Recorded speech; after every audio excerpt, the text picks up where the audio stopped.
there, and welcome to another day of adventures with Wes and Jeff. And we are in Alaska, and we are en route to Wrangell, St. Elias National Park. And this is the highway here behind us here that we pulled off, and it's just a beautiful view of the mountains. And this is a nice little scenic byway that takes us out to Glen Ellen, and then we turn right, and then we go all the way to McCarthy, on our way to McCarthy and Kennecott, that we're gonna spend the night camping in our little truck that we got there, that we rented in Anchorage. So this is this river here. I'm not sure the name of it, but I will get the name and I'll post it on there. But nice little mountains in the distance. I'm gonna flip the camera around. And this river is flowing, and I'm sure it's very, very cold.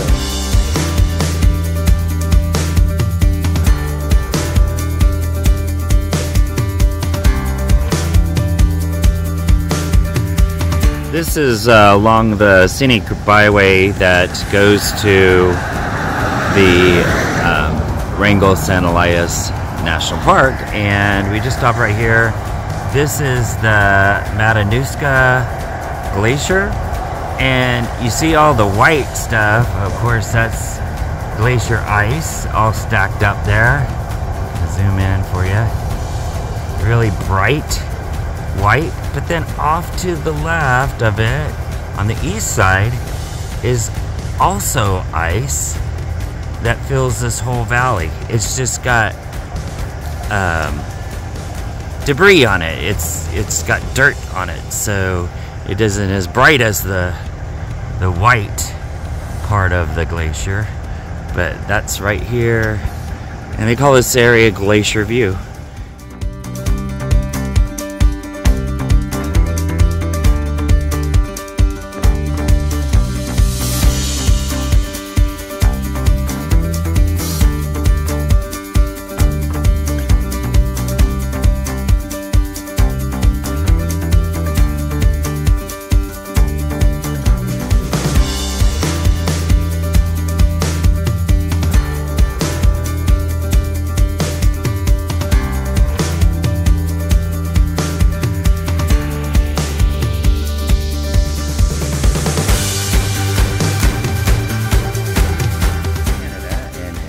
Largest national park of all 63, and it is in the very eastern part, southeastern part of Alaska. And so this is the visitor center. It's one of the nicest ones that I have seen. This is park number 34, and this is the actual visitor center building, and then that's the theater right there, and another exhibit building over there. And you circle around and you have these nice restrooms here, and then you have another exhibit building here. So I was just going to take you in to see what it looks like, and I told the park ranger at the visitor center that it's one of the nicer ones that I've seen. So there's all kinds of exhibits in this one. This tells us the park and its history, information on how the Wrangell Mountain was formed. And there's a lot of snow. The trees are just starting to turn colors this time of year, which is early, it seems like, but for Alaska, not so early. And there's a great view out the back of the mountains. With a little bit of snow on top. Talks about the fire, the different types of animals that you'll see in Alaska. We've not seen our moose yet, or the hare, or a fox, but we're going to be going down the Nabesna Road, which is 42 miles into the park on the north side.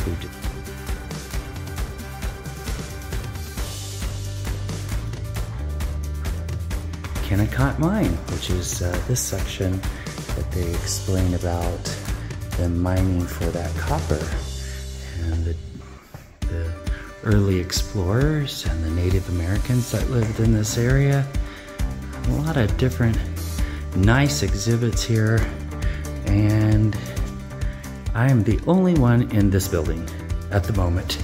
So it's towards the end of the day. They close at 5 o'clock, but it's a nice little presentation of everything that you could see here at Wrangell San Elias National Park. And like I said, it's our largest park at 13.2 million acres. Oh, and there's a grizzly bear actually getting himself a meal of a sockeye salmon. So that we saw last month when we were at Katmai, and see some of the other animals that feed off of the salmon that once the bear gets his fill of the salmon.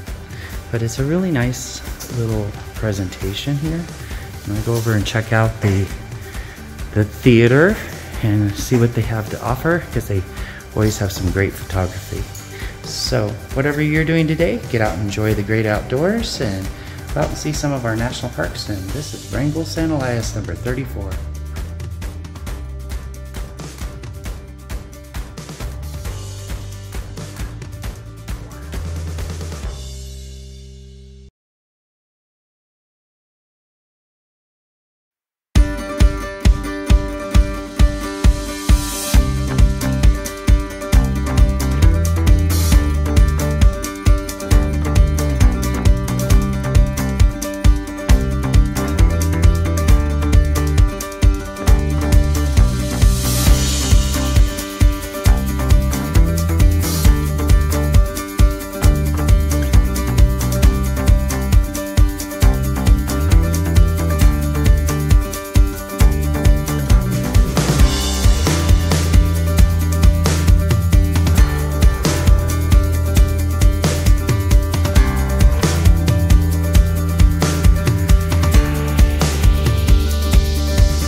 are at the site of Kennecott Mine, and this is the little town of Kennecott, and that right there behind Jeff is a huge glacier, and this glacier has been here for a really long time, and it moves 3,000 feet per year. That's a long distance, but the ice pushes down this valley, and this is till is what they call it, and this is the nice little visitor center that they have here. It's actually called the Kennecott Mines National Monument, and this, they discovered copper ore here back in 1899. Excuse me, 1899. I'm gonna flip the phone around. It's starting to drizzle on us.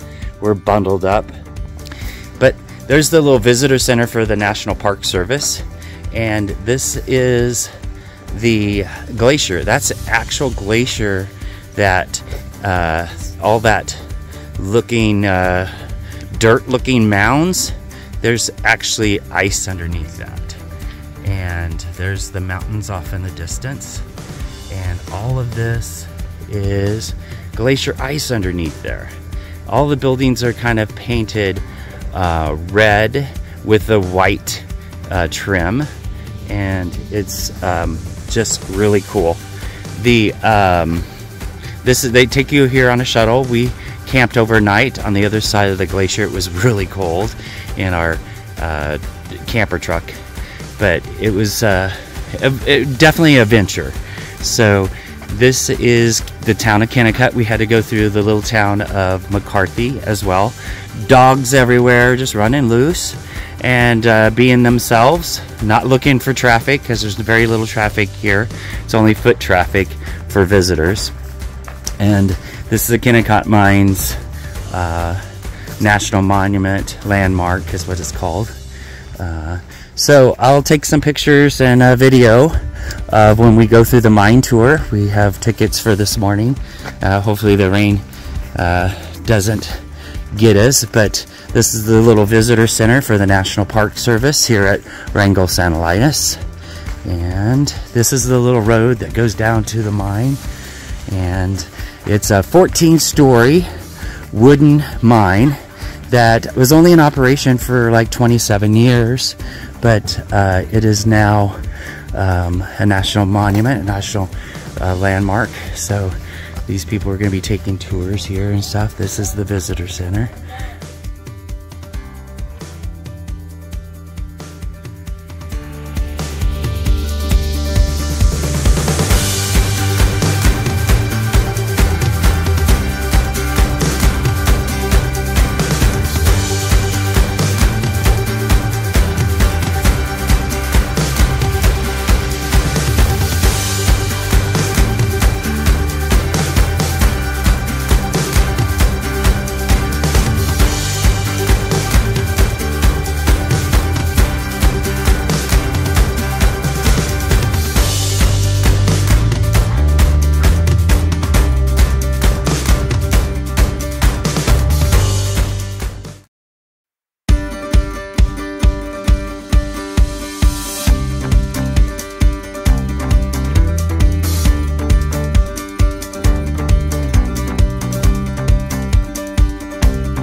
Kennecott Mine, in Kennecott, Alaska.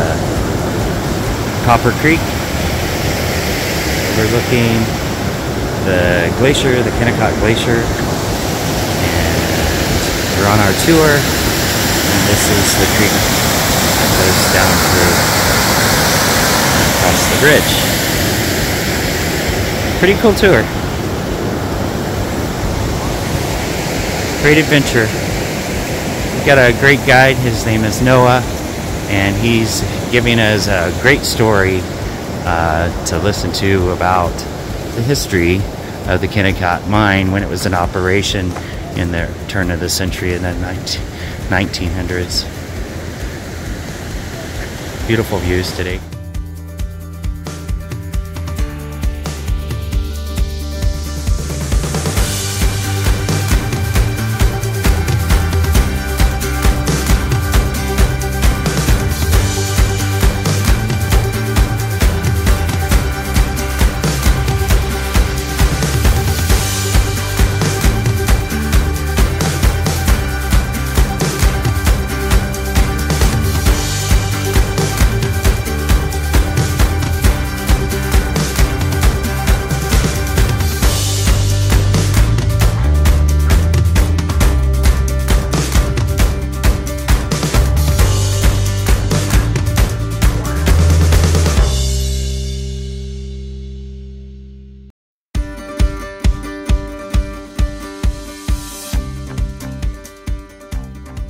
By gravity, bringing ore down on this side to generate electricity right when that breaker engages the spin and generator.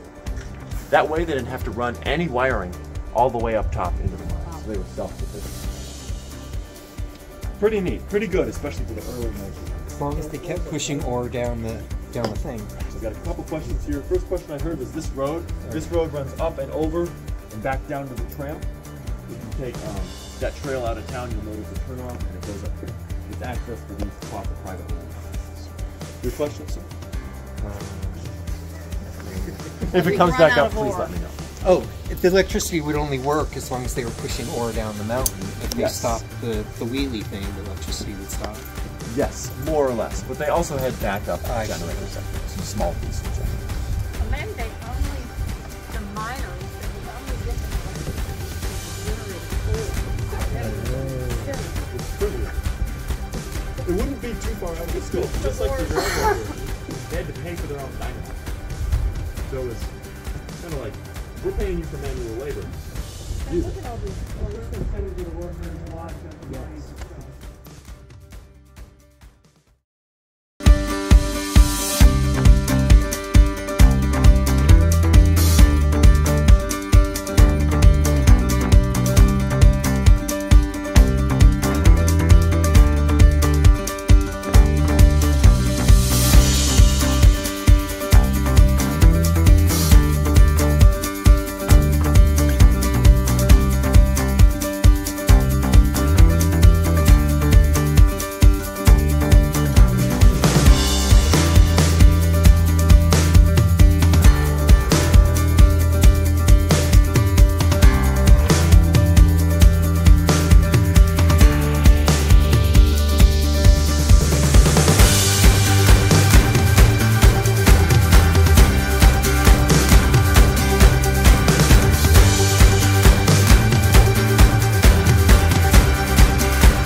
tour of this 14-story wooden structure, which was the Kennecott Mill, and it operated at the turn of the century until 1932.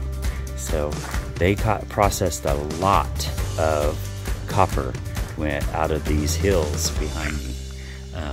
So they found out that there was copper in these hills because the Native Americans in the area were using tools and they had copper, and they're like, where did you get that from? And they told them in these hills, and so they went on exploration and they found them.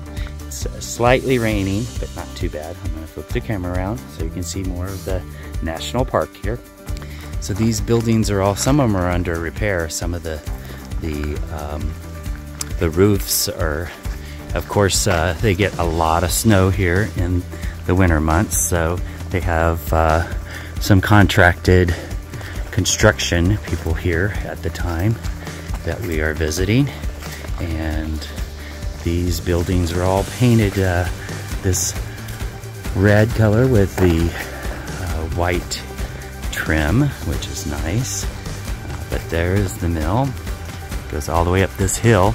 It's quite a process. We had a tour guide explain all the process. And there's Jeffrey going into one of the buildings, because you can tour through the buildings just as the regular public.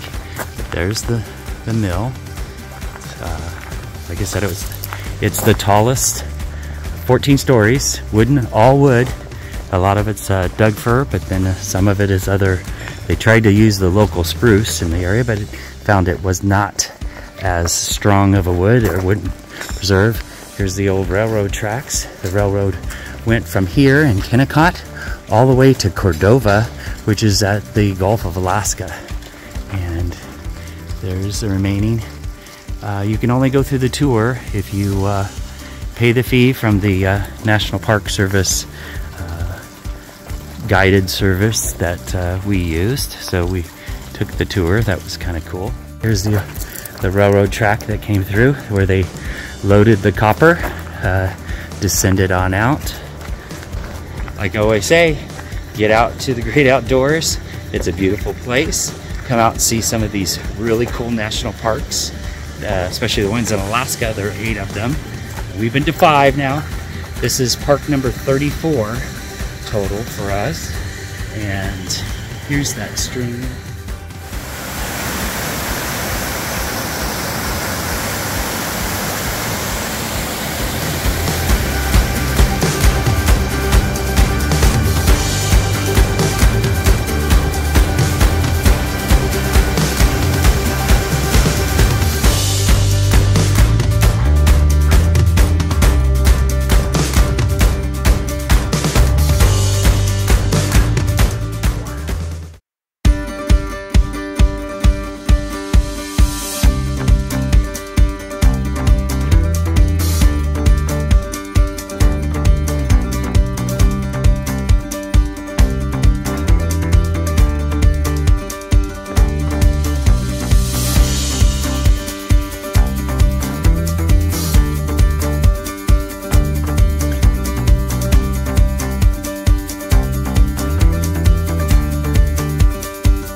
This is what it looked like back in the day. They had these shelves all filled with goods and supplies for the miners.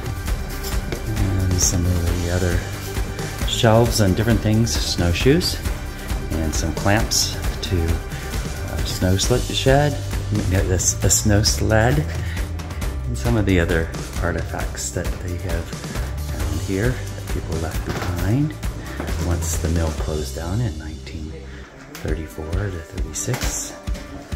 These are some of the pictures. And they had a school here for the kids. By that, old Singer washing machine, a typewriter, and and different things that they had. Doll for kids. Things that they have found and preserved over the years that were used by the miners and the mill workers here in Kennecott. But the National Park Service has done a really good job in preserving this and making it so that people can take a little tour through exhibits.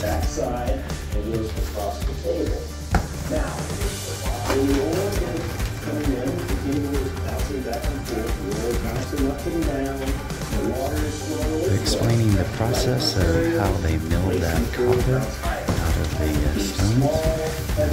We got that whole video we got that whole thing that they're explaining on that video in person from our guide earlier today. You can walk through these buildings, learn more about what they used and how they used it. It's kind of cool to be able to touch some of the wood and some of the things that they used back at the turn of the century for this whole processing of this copper. Copper out of the ore and everything. This is a very interesting place to check it out.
roadside, and there's a vast viewpoint, and I want to show it to you. This is a couple big lakes, and it overlooks, you can see the mountain range off in the distance. All of that is Wrangell San Elias National Park. We went on the north end of the park, and I'm going to zoom in on that to a few of those lakes. And there's Rock Lake and Long Lake, and we're trying to see there we go. There's the road that goes all the way along the north side of the park, and it goes back in there. There's a bunch of small lakes, beautiful lakes at sunrise this morning. And then on this end, zoom out, you can see these big lakes here that are at the base along the Copper River. The Copper River, Jeff and I hiked a 5-mile hike this morning along the Copper River, where the mouth begins and actually empties into the Gulf of Alaska, and it starts way up here in the mountains, and it ends at the Gulf of Alaska, or there's another point. We topped this little summit that was at 3,000 feet, and one of it's at the watershed, and one of it goes to the Bering Sea, and the other part goes to the Gulf of Alaska. Along the edge of Wrangell San Elias National Park, and it's very expansive, and that's glacier melt, cold water that's rushing down from the mountains down along all the way down to Valdez. Oh, there goes a bald eagle. Did you see him? Oh wow, that was pretty cool.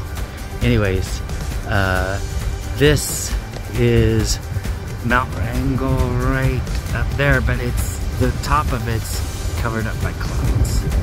But so cool. I got a bald eagle in here.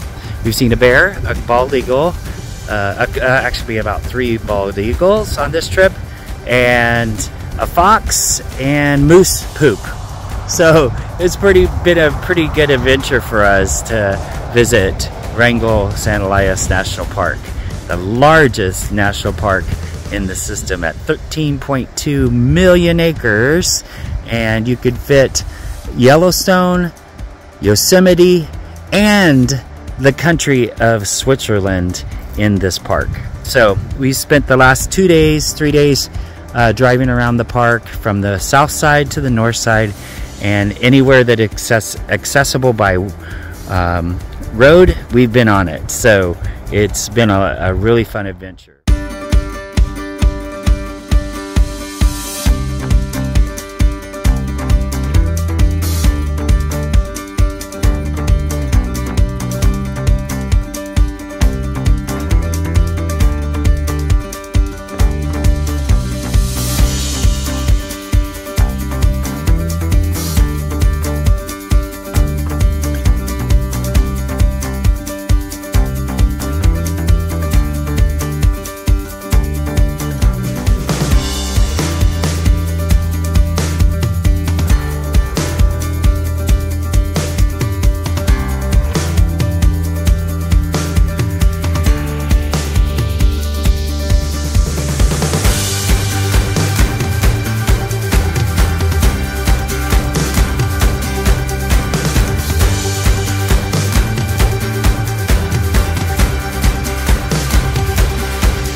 Whatever you're doing today, get out and enjoy the great outdoors and do something that makes you smile.